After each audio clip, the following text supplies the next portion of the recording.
My name is Christopher Escobar, and I'm the new owner of the historic Terra Theater. So the Terra is the second oldest cinema in Atlanta and actually the last movie palace to open, meaning it was originally a single screen, 1,000 seats, and had luxury furniture and fixtures and that sort of thing. Part of what's significant to me and what's significant about the Terra to Atlanta in general is that this is one of just a few art house theaters we have in Atlanta, the Plaza being one of the others. There's really only three. And that is, what that really means is that this is a cinema that will not just play kind of standard kind of blockbuster commercial fare, but will also play foreign films, independent films, the kind of art house titles that would be maybe contenders for, you know, Academy Awards and that sort of thing. So it really creates an offering for film goers that is very different than what is everywhere else and available. And so that's part of what attracted me to the Terra and being involved in reopening it. I've got a history in helping keep open and continually restore the Plaza Theater, which is the oldest cinema in Atlanta. And by an extension to that, my involvement with the Atlanta Film Society, which produces the Atlanta Film Festival, which is a nonprofit organization dedicated towards independent film and really helping create more diverse viewing opportunities for Atlanta's audiences. What's different about the Terra, what will be different about the Terra, is a little bit of what we have going on at the Plaza, which is not just new releases, but also older films.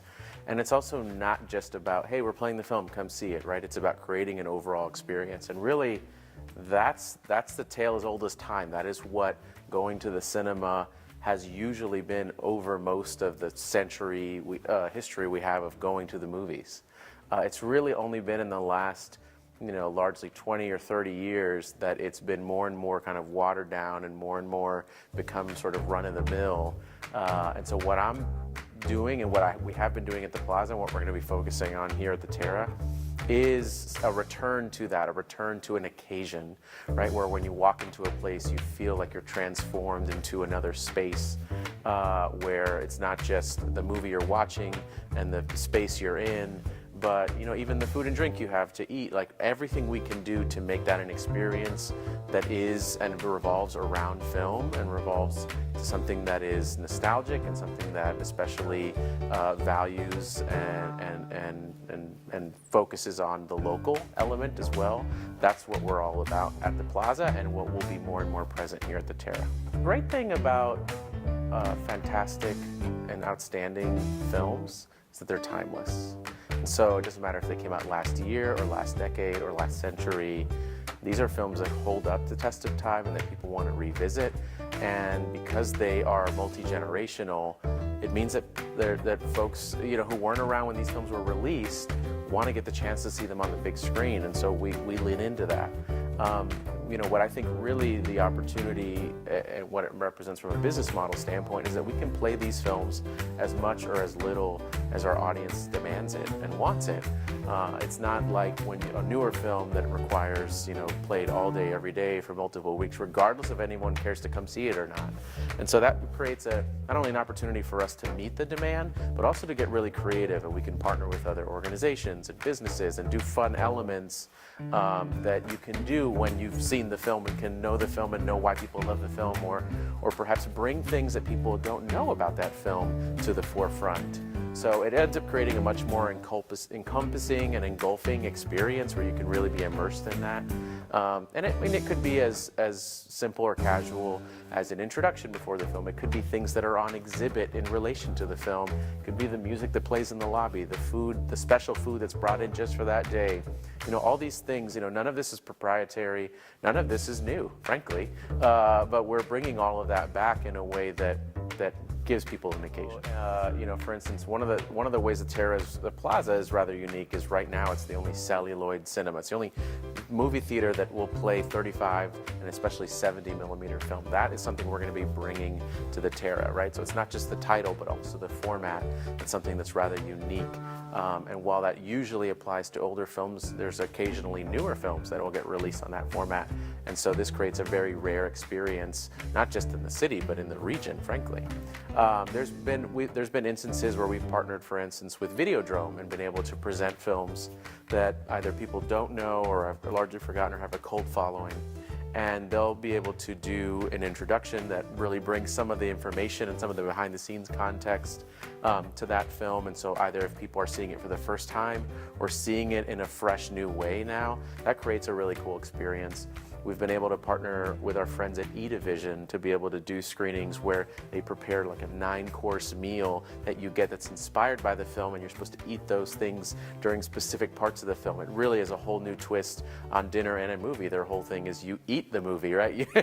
You have food that is literally derived and inspired by that film, right? So these are things that are immersed. I mean, at the Fox Theater, for instance, they have a saying where the Fox was sort of Disney before Disney World, right? The idea is that you walk in the doors and you're transformed in a place that is very different from your day-to-day life, and that it feels like you're in a whole other world. We're going to do our own little version of that in every little way we can, from what's on display, what you eat, what you hear, the way the place looks in general, right? You're going to feel film history, you're going to feel Atlanta history, and you're going to feel like you're transported into a new place when you walk in the doors. So we're now in the projection booth for Auditorium 4. And this is one of our newly installed digital projectors. This massive thing is actually a few things at once. This is the projector portion with its lamp housing. The bottom is the pedestal that houses the server, it houses the power source, it houses some of the cooling mechanisms.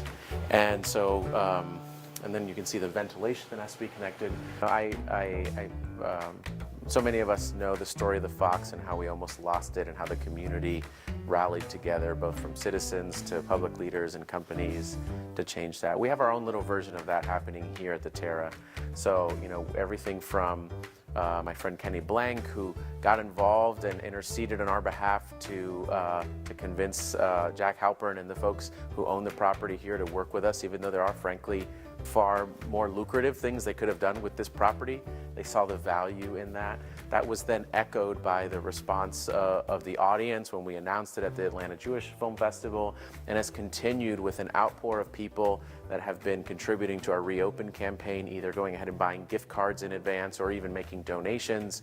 But even behind me, you see posters that have been contributed by the community. These are things from film history that people have been lovingly storing and taking care of in their own homes, and have contributed to the Terra for everyone to enjoy. And so we're going to have not only posters, but an incredible variety of antique cameras and projectors on display from our friends at Magnatech Electronic, so that when people are here, they can really have an immersive experience in film history. But a gentleman by the name of John O'Kelly donated this piece, and this is actually from the set of Interview with the Vampire. So this is an actual piece of film history that's going to be here on display for people to enjoy. I would say what makes saving and reopening the Terra important is not too dissimilar from what makes saving an important place and keeping an important place like the Majestic Diner around, for instance. I think anytime we have a historic space that generations have been in, have enjoyed, have made memories, have core emotions, that's important for those things to be around and for folks to revisit. I think about during the Atlanta Film Festival, for instance, I have a tradition with my oldest daughter where we do a milkshake date at the Majestic Diner, right? To be able to go back to that years and years later, that matters, right? And in order to be able to go back to a place where people had their first date or saw the film that inspired and changed their life, I mean, that matters for the same reason that other historic public spaces and them being preserved, restored, and continue to be shared with the community matters.